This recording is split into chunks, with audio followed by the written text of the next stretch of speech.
You are listening to an Atomic Broadcasting production, so sit back, relax, and enjoy the feature presentation. And remember, do your part, such as like, comment, rate, and don't forget to tell a friend to tune in for an Atomic Time.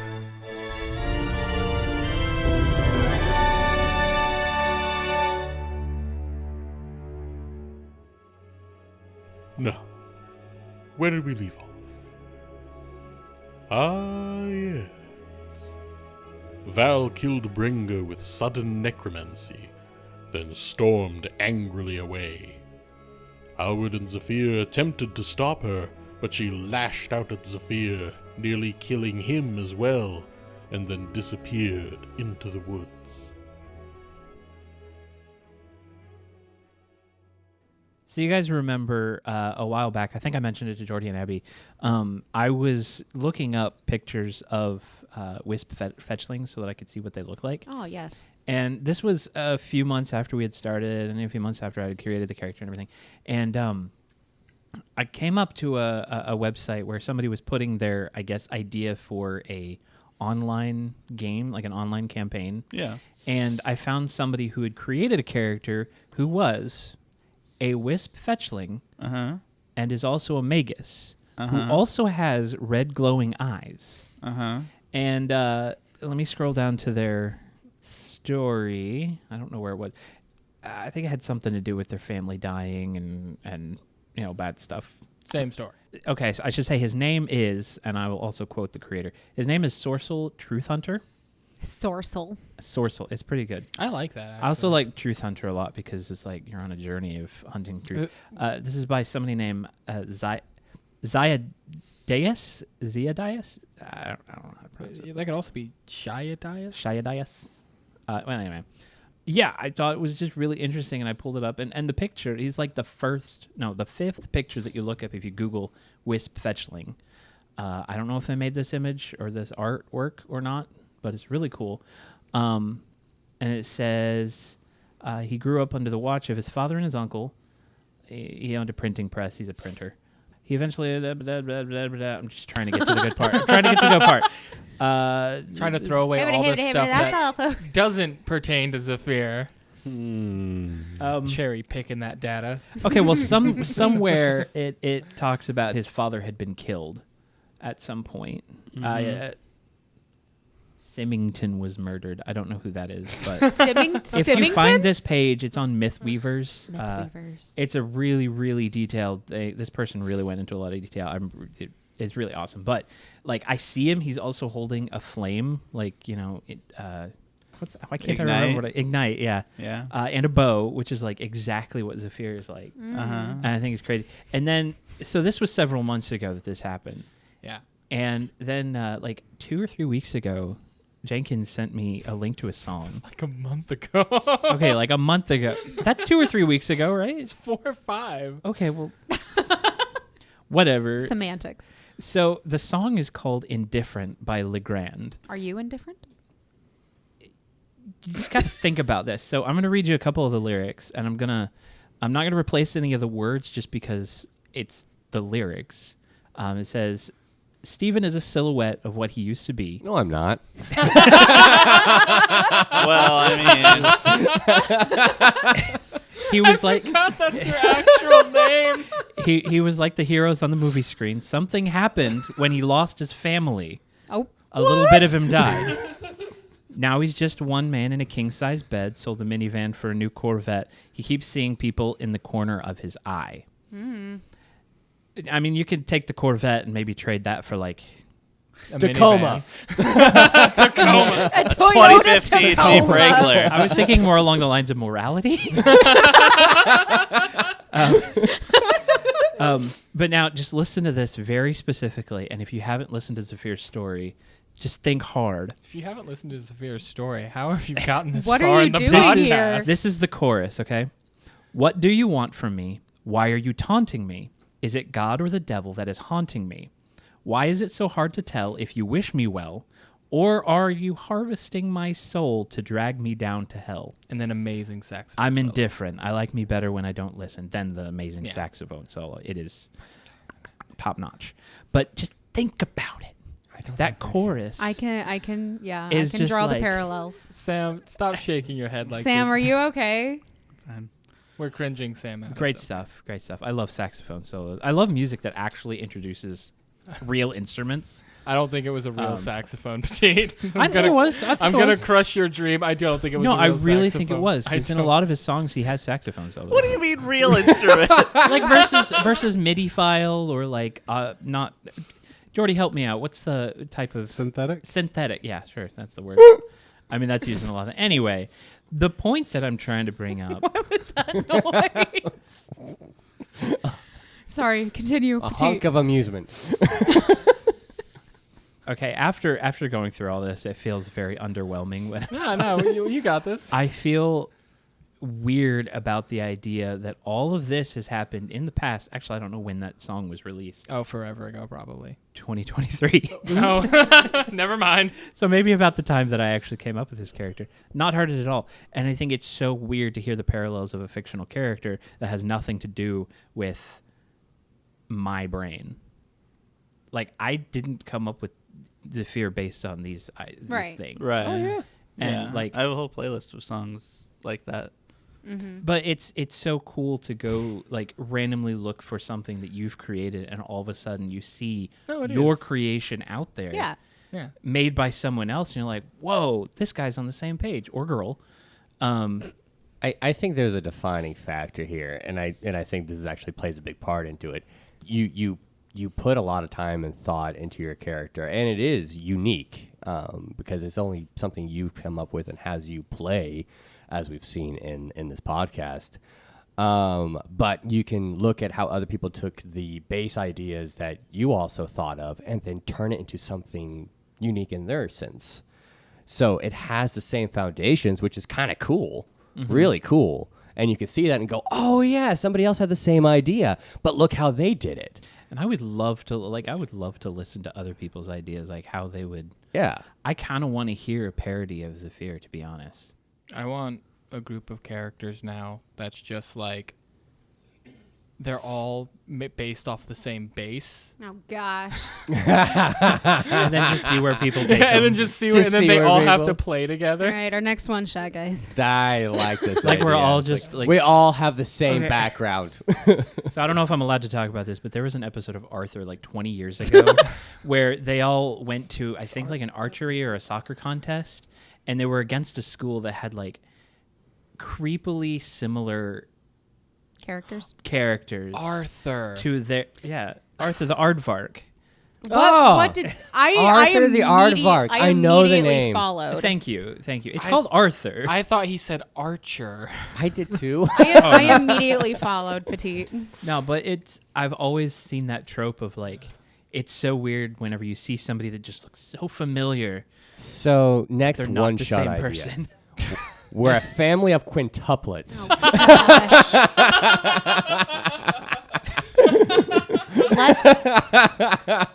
All right, let's put a pin in that. The question Come back is, to that way later. do we go with opposites of each other or slight changes Slight to the deviances? same thing? Yes. They smell good. Speaking Jenkins, We're almost there.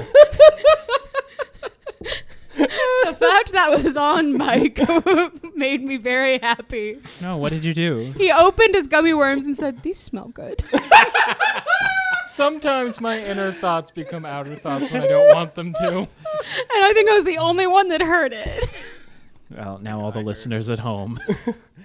And Sam heard it, but he's mute over there today. We love you, Sam. That mustache, though. I wasn't going that far. That was uncomfortable. speaking of uncomfortable, let's go ahead and jump back into things. We'll pick things back up right where we left off. Just outside of the Wolfskin Warrior camp, the sun has just finished going down and the long shadows have given way to the dark of night. The clouds overhead are beginning to gather closer together and blot out a little bit more of the starlight and the moonlight. And Einar and Neros, you are both sitting by the fire of your camp, quietly, introspectively drinking out of your respective steins.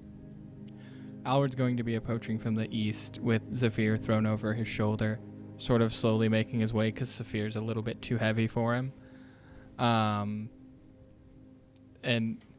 I am a weak man. I mean, honestly, I was kind of My surprising. strength is at like 10. I retract my gaze. Thank you. That means you're average. Yeah, I am average, and he's 100 and something pounds. And when he sees the camp, he's just gonna shout, Einar, can you come help me? Einar just kind of sees you walking in. What happened? As he gets up and quickly walks over and just easily picks up Zephyr off his shoulder. Big strong man. Val attacked Zephyr. Val did this. I mean, yeah, we were trying to, see what was wrong, and help her to the town, and she didn't want us following her for some reason, and I guess she thought the best course of action would be to try and kill Zephyr. That doesn't make sense. Yeah. He's fine now. I tried to stop her after she did that, but I didn't want to hurt her. Yes, I am fine. I wanted someone to carry me. How long have you been awake? Probably about a minute or so. I heard you singing to yourself. At least I think that was you. No, I've been pretty quiet. I think that was just What happened, Zephyr? Well, as Alward was saying, we were kind of trying to keep her from going away, and well, she kind of just lashed out. I think she was just trying to do whatever she could to stop us. I saw Alward was trying to do the same by, I guess, doing something where she had to.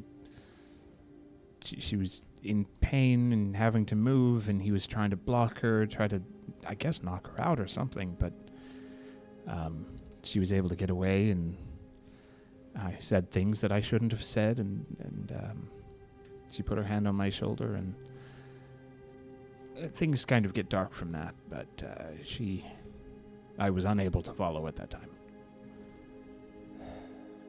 That doesn't make sense. None of this makes sense. Actually, I know, I think it makes great sense. Something is wrong with her, and it's only been getting worse. You may not have noticed, but when she met us at first, she wasn't in the same way she is now. She's in a lot more pain, and it seems that her aura, if you believe in that sort of thing, is getting darker and darker. I think it's something we need to take care of as soon as possible. We first have to take care of you. I'm alright. You're not alright. I've got a couple of bottles of healing. He just carries you back to the camp. I'm alright with this. I did leave them in my pack. I probably should have brought them with me. He brings you back to the fire and carefully sets you down next to Nero. So he moves the glaive out of the way. Where are the bottles? They're just in my pack here. There's also a gnat flying around me. I'm not dead yet. As everybody's just either taking care of Zephyr or continuing drinking, Einar just stands apart, like deep in thought. I need to go take a walk. As he just walks away from the fire. Einar, please come back when you're done. I'm not leaving you all. Don't go into the magic forest. Somebody ought to go check on the prisoners. There were prisoners? He doesn't answer as he walks away. Then you hear the sound of a horse just riding away. We didn't take prisoners. No, we didn't. Are there prisoners in the camp? Yes. Oh, okay. I was gonna go free the prisoners in the camp. And Alward, as you head back to the camp, our camera angle is going to change. May I do that one? Actually, I think so, yeah. the camera actually zooms in, back to the fire, back to an empty spot next to Nero's, where the glaive used to be. With a classic wipe transition across the screen, our viewpoint changes and we see Val again walking through the woods. She's a little less steady on her feet now, but she's still continuing on into the east, heading back towards town, when we hear the sound of a horse approaching. The horse was at a bit of a gallop, but as soon as it gets close, it just moves down to a trot and comes up beside you. Not close, actually. Like a good 6 feet away from you, keeping pace with you. Well, Val was just sort of staggering along, muttering to herself. Where are you going, Val? She doesn't even seem to register that you've said anything. You know, when Zephyr and Alwood came back to camp, they told me the funniest thing, that you tried to kill Zephyr. And in my head I said, well, that's not Val. That doesn't make sense. Tell me it wasn't you. She's still just going and muttering and like just looking at things, and as she stumbles she like braces herself on a tree for a bit, and as she keeps going the tree starts to like wither, and she just kind of picks up some of the remains of it as she's walking and just starts eating it and muttering to herself. She doesn't ever look your direction or even seem to acknowledge your existence. You're not Val, are you? Of course not. Whatever you are, you inhabit my friend's body. I'm not gonna stop you. I can't even hurt you. But I'm not gonna let you have your way. One way or another, we're gonna get Val back. Val, if you can hear me, come back to us. Safely.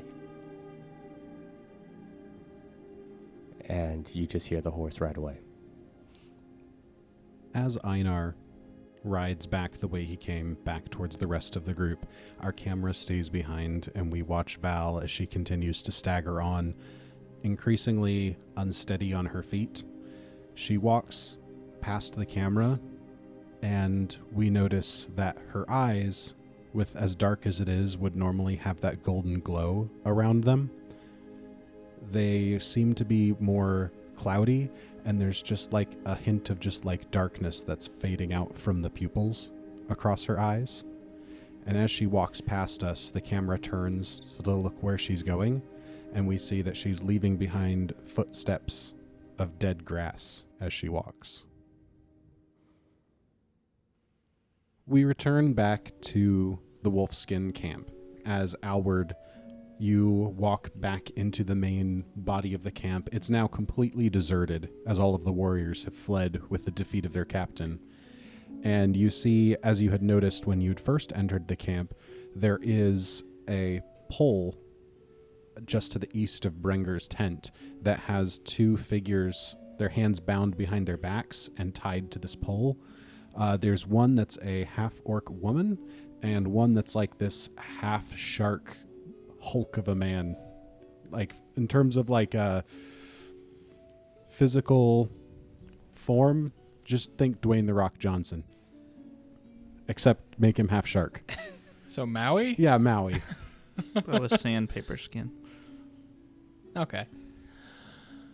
Alward's going to walk up to them and be like, did nobody freed you? And the shark guy is like, Who are you expecting to free us? One of my compatriots or one of the people who were in this camp previously? No, the previous occupants of the camp fled in quite the hurry after you defeated their captain. Oh, this is an awkward question. Why are you captured? You know, I can't really say. We were floating down the river on a barge. We were boarded by some of these ruffians, and they took a liking to our cargo, stashed it away in one of their tents, and, well, there was a bit of a disagreement between them of whether or not to keep us prisoner, to have us executed, or to let us go, and I think sort of the, shall we say, the inertia of the situation won out, and we are just in limbo.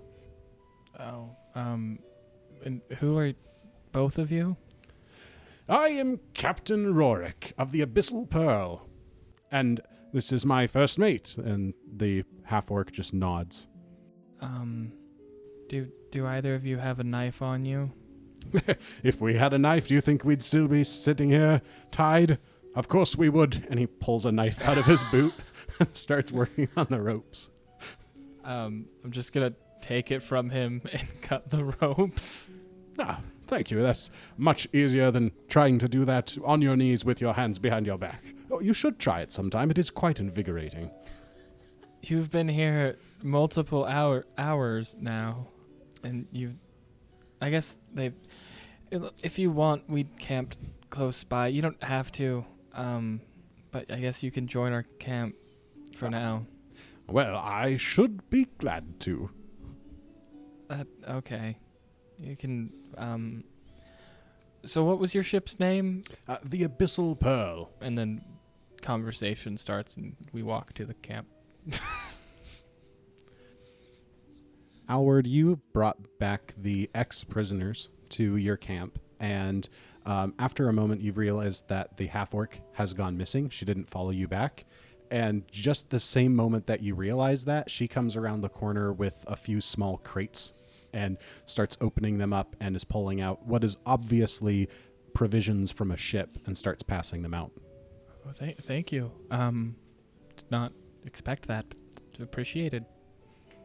She just kind of nods. Is like, it's not much, but it's good food.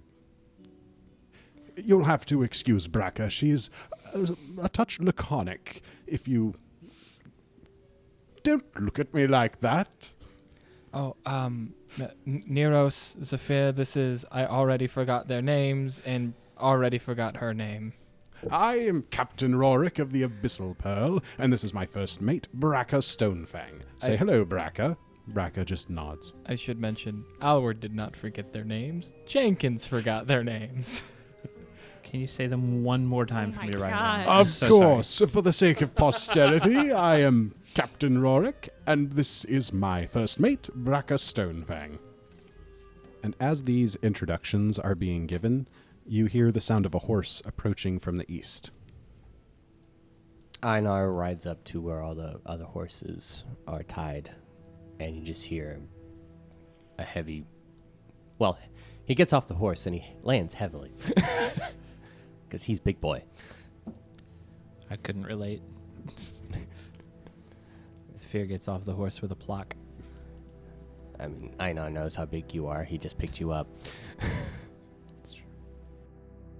I see you freed the prisoners. I mean, yeah, why wouldn't we? Well, no reason. I'm just glad to see it, I suppose. I'm shocked none of you did this. I mean, truthfully, I didn't even know that they existed. I was going to. I had a few other things to take care of. My apologies, as he indicates towards the prisoners. Oh, of course, you're quite forgiven. You are, of course, one of the fine heroes responsible for our rescue. Speaking of which, weren't there 5 of you before? There were. She's having a lone time right now. Oh, I'm sure Braca can understand that, eh? Braca just... Your name's Braca... Yes. Oh my gosh. I am Captain Rorik, and this is my first mate, Bracca Stonefang. I had to do that. Bracca, Rorik, a pleasure to meet you. And he looks at the food stores that Bracca's been handing out. And I thank you for your generosity. But of course, I do sense there's a wee bit of tension. So I think if I will just take a cup of tea, and Bracca and I will go and just make sure the rest of our supplies are in order. We'll be back in 15 minutes, 20 minutes. If you need more time, just let us know. And the two of them just back away from the fire. The soldiers of Chaliax, who should not bother you anymore. Much appreciated.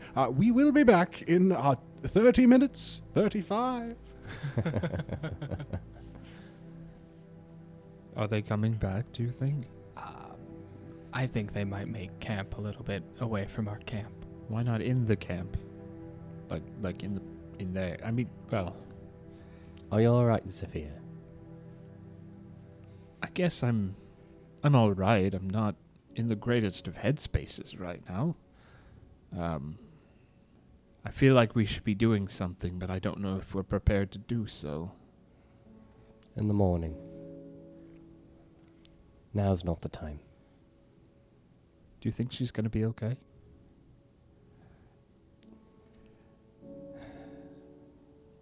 I hope so. She's strong. A little too strong, if you may ask me. We'll get her back. Neros, you've said very little. As the other female of the group. What does that have to do with anything? You're also very close to her. Uh-huh. I know you've had many a conversation. You've done very little in this instance, and I'm wondering if you know best. You should have just let her go and give her space. That's what you should have done. That's why I didn't go after her. I feel like I'm being lectured now. I'm sorry for asking. I don't think you did anything wrong. Either of you, or you, Neros. She tried to kill Zephyr.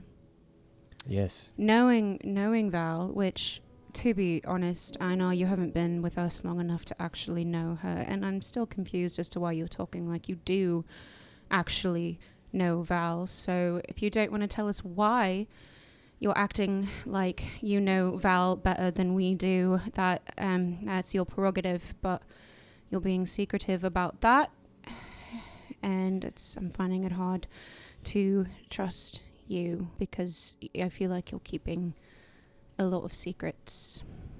Does he know more than he's letting on? I think he does, because he acts like he knows what's going on with her.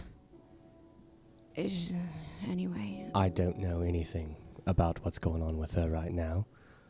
I can say from what I've seen, the Val that you all know, and that I've seen, is currently not the same Val. As if something has taken over her. Yeah, we've been trying to figure out what that is. We don't know. I saw her when I took my walk. Mm-hmm. Spoke with her even, if you can call it that. If you want honesty. Better conversation out of a ghoul. In the sense that she said nothing, but left destruction in her wake. She is not Val, and I left her unharmed. So when I say I don't think you did anything wrong, it's because you went after because you loved Val.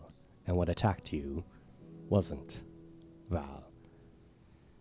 And when I say Neros didn't do anything wrong, she did that out of love for Val as well. Out of her past experiences. Neros, in any other situation, I definitely would have left her alone. But hearing him say that, I do believe that I don't think it's smart to let her go out on her own. We obviously can't stop her. No, Not but without harming her. at least And I'm not continue after her. And I don't think we should. She She could have killed you, Zephyr, and you still want to go and try and stop her? Yes. Stop her is not the right word. No, you're right. It is not the right word, but I do want to continue following her to make sure she's okay. She's heading back to Cornelius. Who is Cornelius? Who's to say? As I said, I don't know what's going on with Val. Her condition is as much a mystery to me as it is to you. But by the gods, I don't want to leave her like it. I don't want whatever that thing is to continue to Is it something we can inhabit even her. reverse? I know I'm not the leader here. I don't know if we even have one at this point. Again. But I really think that, we need to postpone our venture and deal with this. Otherwise, we may not be able to continue taking down the others who want to take down the world. I mean, No, I agree. sounds fair. This entire time, Neros has just been constantly drinking from her bottomless stein, and you don't... Since it keeps refilling itself, who's to say how much she's actually had to drink? I can imagine you've mastered circular breathing, but with a drink.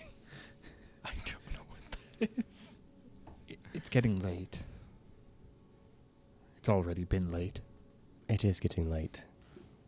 And as he says that, Einar walks closer to the fire and really quickly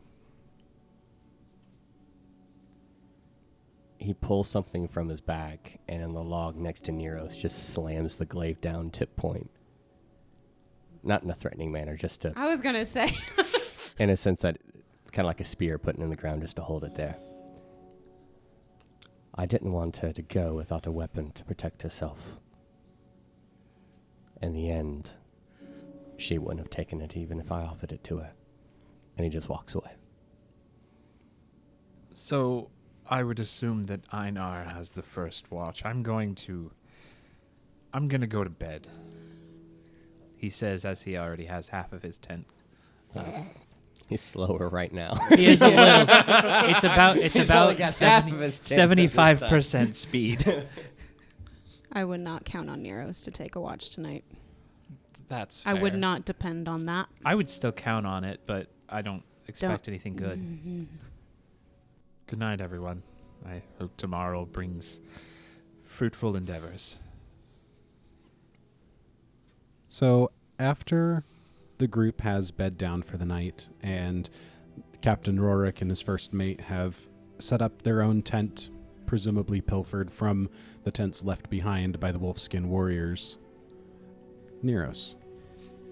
Neros eventually gets up from sitting by the fire, a little unbalanced, because she's been drinking pretty heavily. She wanders away from the fire, off into some clearing. She still's got that bottomless stein, though. And she looks up into the heavens. Corvus! Are you there? You always said you were watching, so... Unless you're a liar... Corvus! I'm here. And the voice comes from behind you. Turn around. And you see what you were expecting to see of this large raven-like shape with the leather-tooled mask and the weird bat fingers on the curve of the wings. What's going on? I don't know. I can tell you that, well, so a psychopomp's role is to guide a soul once it has passed on and take it to Pharasma to be judged into the afterlife, and I'm struggling to see her soul. At all?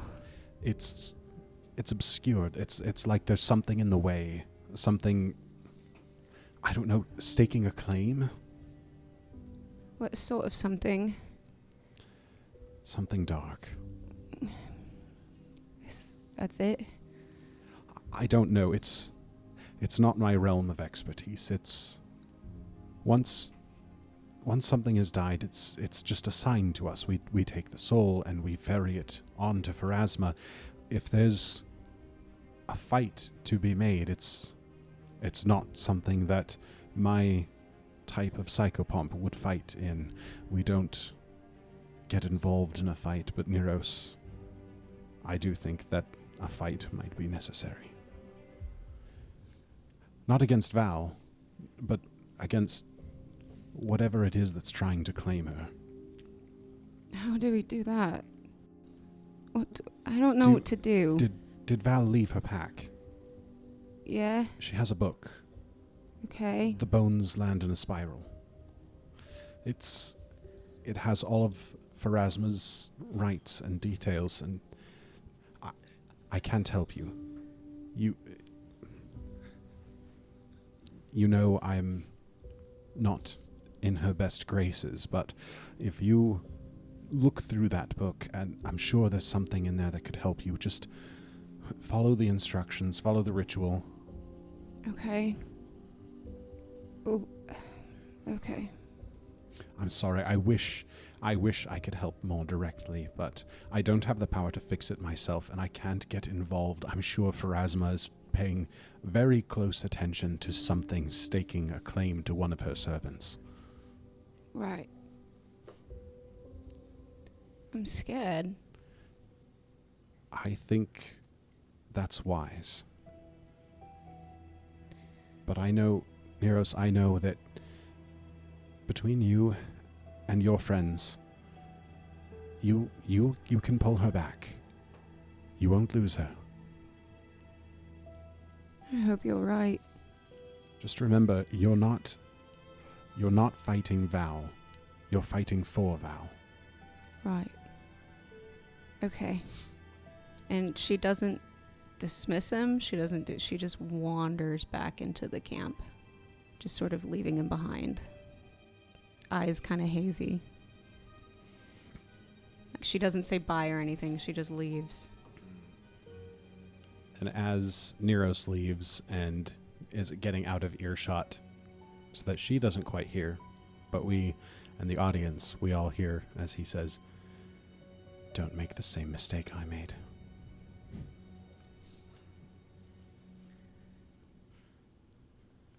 What?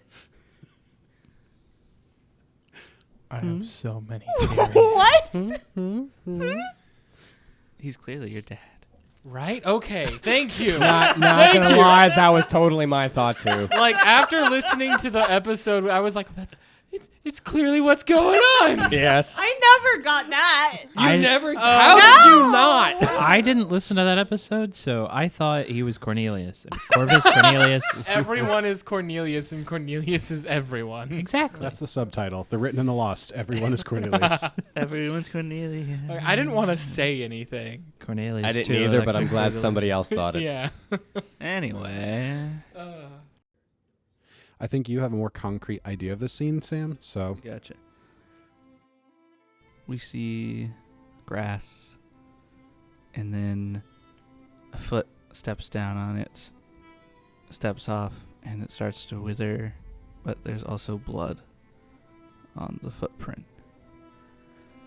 Then we see Val stumbling through, her feet bleeding now as she comes over a ridge, looking fully exhausted, her eyes almost looking animalistic.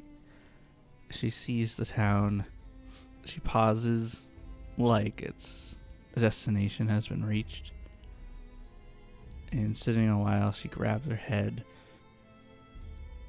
like she's in pain. And then her right eye, the one that's not red, starts to glow a little bit. And she starts kind of looking around in a haze. And just like, I need to find Cornelius. And she starts walking to where we had set up camp in the town. Val, when you reach the place where camp had been set, you are confident that it's the right location. You recognize the tree stump that had been used for a seat, and you can even find the charred cinders left behind of where the fire was built. But you find no tent, no baggage. The clearing is otherwise deserted. She's just looking around, almost in a panic. Cornelius! Cornelius! She's just walking around and isn't finding him here. And she goes to where her tent had been set up and just sort of sits down. And then she's still holding her head like it's still in pain. And she's just muttering to herself still. I was just like, it's not going away. It's not going away. And she pulls out one of her little mirrors and looks. Her left face still very blue and sort of sunk in the skull, still reaching out over the halfway point. Her hair on her left side looks like it's thinning, as if someone's coming out. And she's just staring at herself. I can't do this on my own anymore. I can't fix this by myself. I hope they'll still trust me. And then she pulls out her hatchet and in the clearing starts on some dirt, kind of drawing in it with the hatchet, drawing like runes and sigils. And she's looking over them, struggling in a haze like she's going to constantly fall over, but like she's trying to figure something out. We now see the sky with the stars and the moon, and we crossfade until now the sun is blazing overhead as we're now starting to bridge into the earlier portions of summer, making it actually unusually warm for the lands of the Lenorm Kings. Our party has already struck camp and made their way back to Stagwatch in search of Val. Knowing she was heading back to where they had last made camp, our party has made their way there, hoping to find her. As they approach the camp, Sam, what do you think they would find? Walking into the campgrounds, you would see runes all set up in the dirt like a ritual site.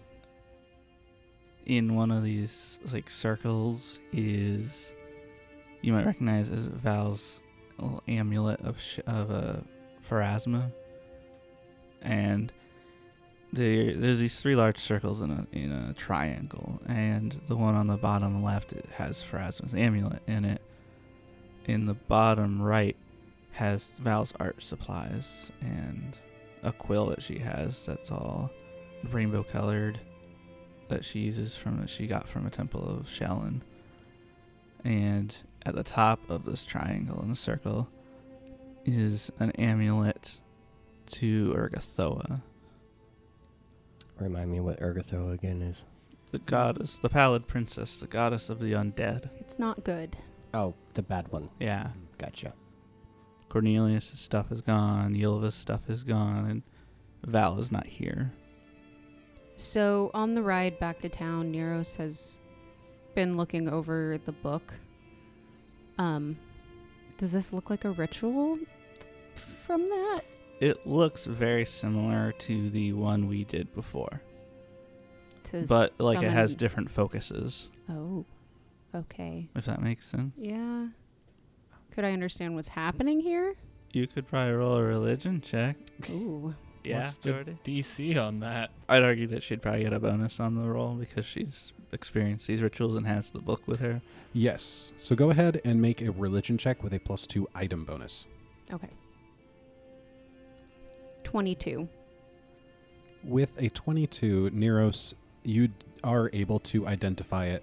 I imagine you spent a good deal of the night looking through the book and rituals, just kind of doing some homework in advance. And you do recognize that this is an incomplete, but a begun ritual that would be called the binding, which is intended to get a spirit that doesn't belong where it is and remove it from that. So it can also be used to exorcise spirits. So like if there's a haunting in a room, you could reuse that same ritual to remove that haunting. Cool. Is this the sort of ritual we would need to use for Val? It seems topical. Okay. If you told anybody, Einar would silently think yes, because he already thinks that Val is possessed by something. And as you're looking about, there's rustling in some bushes nearby. Val? Yeah, coming out of the brush, Val kind of steps forward a little hesitantly. She still looks the same as she did before, a bit with the blue and the skull crossing over more, and some of her hair on the left side seems to be falling out, and her left eye is red. Are we talking to Val? Yeah, I'm here. I'm struggling a lot to hold on here. She kind of rubs her head at it. I need your help.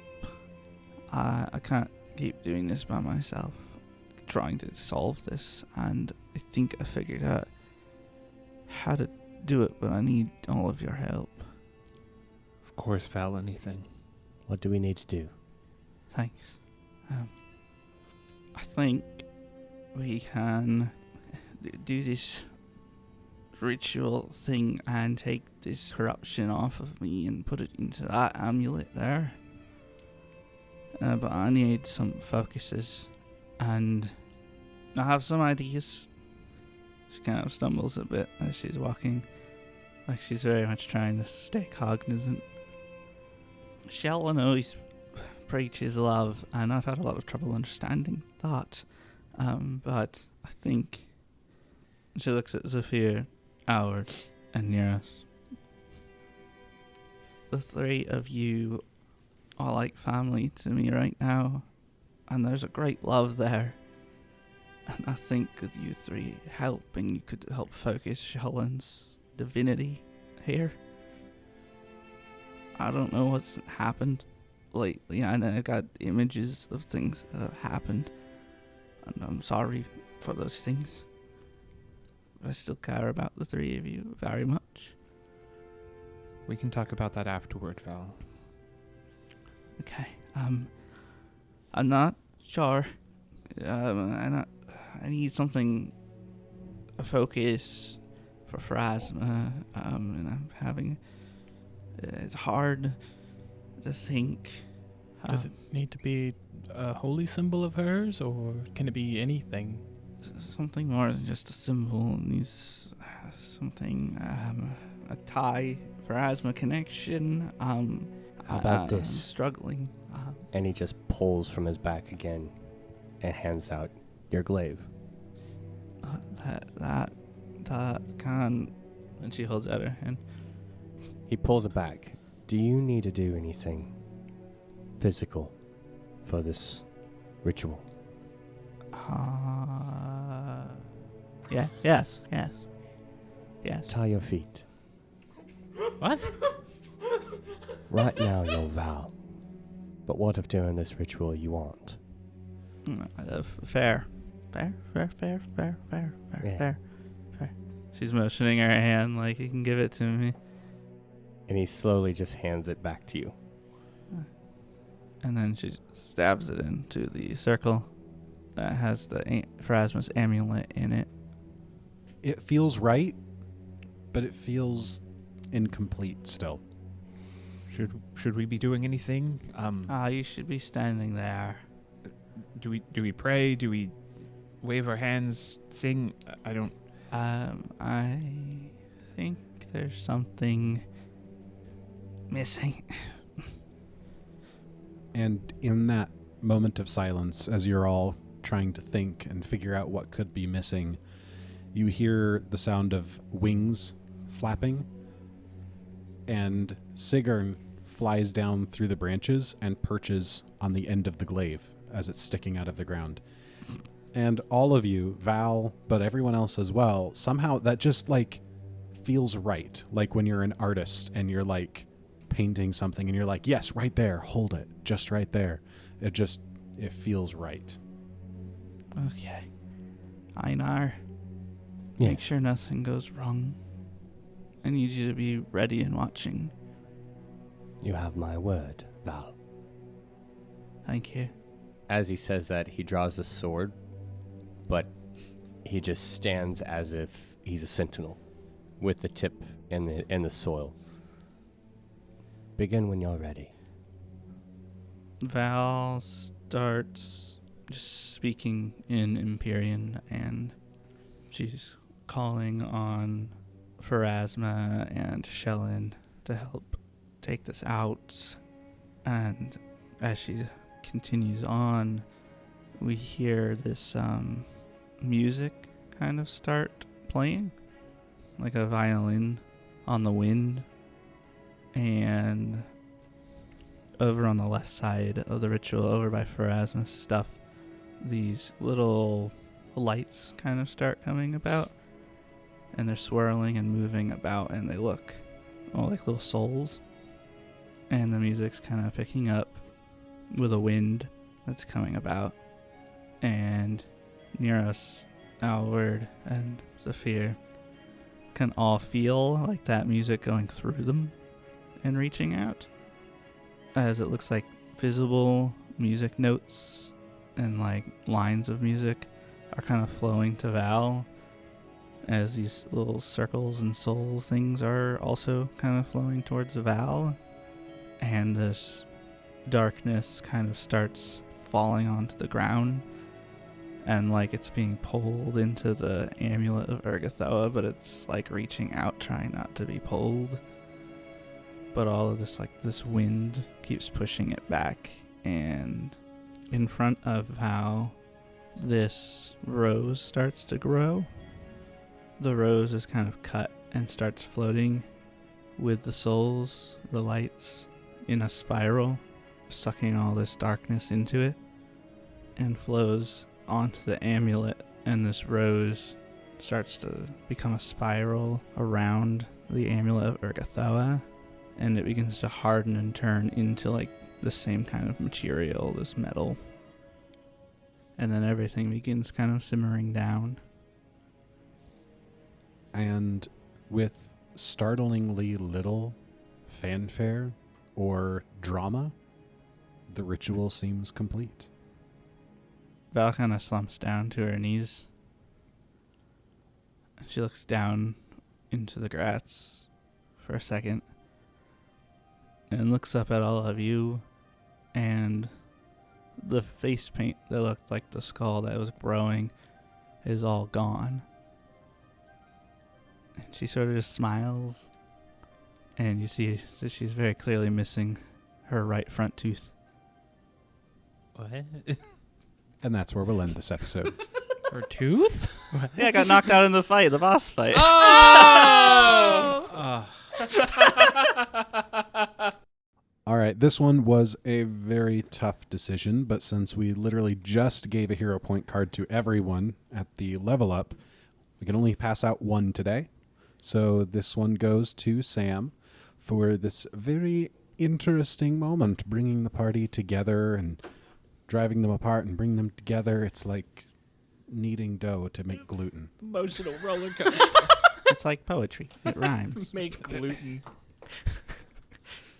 Well, thanks, guys. This was really fun, and I'm glad that we were able to work together and not make her like Hamir. That was great. Thanks, guys.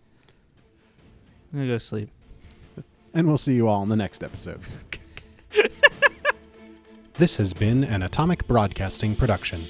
Pathfinder, Galarian, and the Lost Omens world setting are copyright of Paizo. More information at paizo.com.